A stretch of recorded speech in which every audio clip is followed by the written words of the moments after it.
অবৈধ জায়গার দোকান উচ্ছেদ করতে গেলে কাজে বাধা দিয়ে রাস্তায় শুয়ে পড়েন নিজেকে জোলাই যোদ্ধা দাবি করা এক যুবক।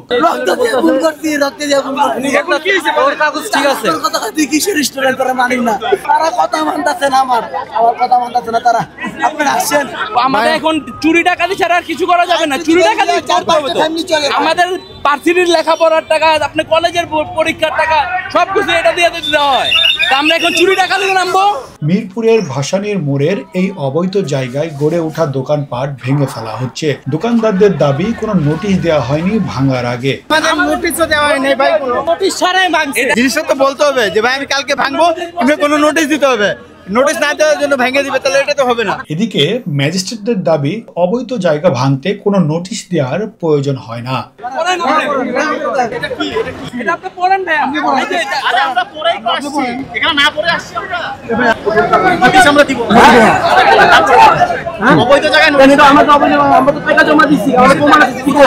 এলাকার লোকজন বলছে আওয়ামী লীগের নেতাকর্মীরা এই অবৈধ জায়গা দখল করে মার্কেট তৈরি করেছিল।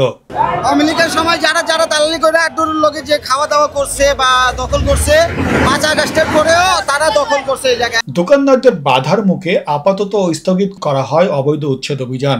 তবে সাধারণ লোকজনের দাবি অবৈধ স্থাপনা উচ্ছেদ করে চলাচলের পথ প্রশস্ত করা হোক। আমরা তো মানুষের কথা শুনবো, আমরা তো সরকারের পক্ষ থেকে আসছি, মানুষের কথা শুনবো, শুনে আমরা যদি মনে হয় যে ইলিগাল আবার উচ্ছেদের ডেট দেবো, আবার উচ্ছেদ করবো। শেষ অবৈধ উচ্ছেদে নোটিশ দেওয়া হয় না। এটা যখন ফুটপাত ক্লিয়ার, মানে ফুটপাত ক্লিয়ার করতে হবে। এটা আমাদের কাছে যে তথ্য, এটা পুরোটাই ফুটপাতের জায়গা। এটা তো আপনারা দেখলেন কতগুলো ভেঙেছে, এটা তো আপনারা দেখলেন। রাস্তার আশেপাশে মোটামুটি টং দোকান সহ, মানে বিভিন্ন ভাসমান দোকান সহ বেশ কিছু 50-60টার মতো হবে মনে হয়। মানুষ দেখলেনই তো, মানুষ বলছে তাদের দোকান, আমরা আবার কাগজপত্র যাচাই করে আবার শেষ।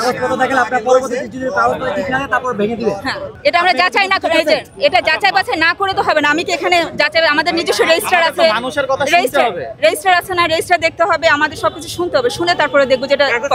আমরা এখানে ছোট থেকে এখানে বড় হয়েছি, আমরা স্থানীয় এই জায়গায়। এই দোকানের টাকা দিয়ে আমরা 5 ভাই বোন বড় হয়েছি। উনি তো আমার কথা শুনতে হবে, উনি তো সরকারি কর্মচারী, তাই না? উনি কোনো কথাই শুনে না, উনি দূর দূর করে হাত দিয়ে তাড়াই দিছে। ঠিক আছে, আমাদের সুতা মাইরা দেন দেই, আমরা ওইটা সামনে বসে আমাদের মেনে আমার হাতে এই যে দুটো দেখতে পাচ্ছেন, আমি কোনো ভেজাল না, আমি কাগজ নিয়ে গেছি। যদি উনি দেখা, যদি আমার বুঝাইতে প্রুফ করতে পারতো এটা অবৈধ, তাহলে আমি নিজে হাতে আমার দোকান ভাঙতাম। এখানে চাইলে গ্যালারি করা যায়, ঠিক আছে? আমরা আসলে কোনো ভেজালের মধ্যে না, আমরা আইনের পক্ষে, আমরা দেশের পক্ষে। গাছ কেন ভাঙবে? দোকান ভাঙুক, আমরা চাই রাস্তা ক্লিয়ার হোক, দোকান ভেঙে ফেলুক। হ্যাঁ, গাছের জন্য। আরে সরকার বলে দিছে বাড়ির সামনে আগিনা যদি জায়গা থাকে, সেটা সরকারি জায়গা হলে গাছটা লাগিয়ে দিতে, যেন পরিবেশ সুন্দর থাকে। গাছ আমাদের আলো দেয়, ছায়া দেয়, পানি দেয়, অক্সিজেন দেয়। তো আপনার কি দরকার না প্রত্যেকটা দেশে অন্তত 60% বনভূমি জায়গা গাছ রাখা উচিত? তো সেই জন্য আমরা গাছ লাগাইছি। এটা তো সরকারের নির্দেশ পালন করতেছে, আবার ওনারা গাছ মেরে দিচ্ছে। অবৈধ স্থাপনা ভাঙতে গেলে প্রায় আবেগঘন পরিস্থিতির সৃষ্টি হয়। অবৈধ দখলদাররা আবেগঘন কথাবার্তা বলেন, তবে আবেগঘন কথায় বিচলিত হয়ে অবৈধ স্থাপনার পক্ষে দাঁড়ানোর কোনো যৌক্তিকতা নেই। News insight, Dhaka.